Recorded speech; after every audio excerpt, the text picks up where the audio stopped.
আলু আর কুমড়োর ডাঁটা রান্না হচ্ছে মাছ দিয়ে। ভিডিও করে বন্ধুরা, বন্ধুরা কথা বলবার বন্ধুরা, বন্ধুরা বন্ধুরা চিয়া কাঠের উপরে উঠিয়া কি একখান গান বানাইছে। কি হবে? কচু দিয়ে মাছ হবে। একটা কচু দিয়ে মাছ। আগে ছিল শুক্তো। শুক্তো, এটাই সেই শুক্তো হচ্ছে। তেতো রান্না হচ্ছে, উচ্ছে তেতো রান্না হচ্ছে। উচ্ছে গরমের সময় উচ্ছে খেতে হয়, সেই উচ্ছেটা রান্না হচ্ছে।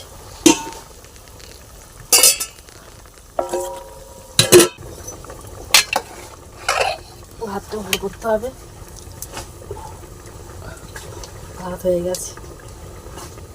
কচু আলু দিয়ে মাছ, কচু আলু দিয়ে মাছ। আর কুমড়োর ডাঁটা, কিন্তু এটাতেও দেখছি কুমড়োর ডাঁটা, কুমড়োর ডাঁটা দিয়েছি। এই যে সবজি কাটা আছে এখানে, কচু আলু মাছ আর কুমড়োর ডাঁটা।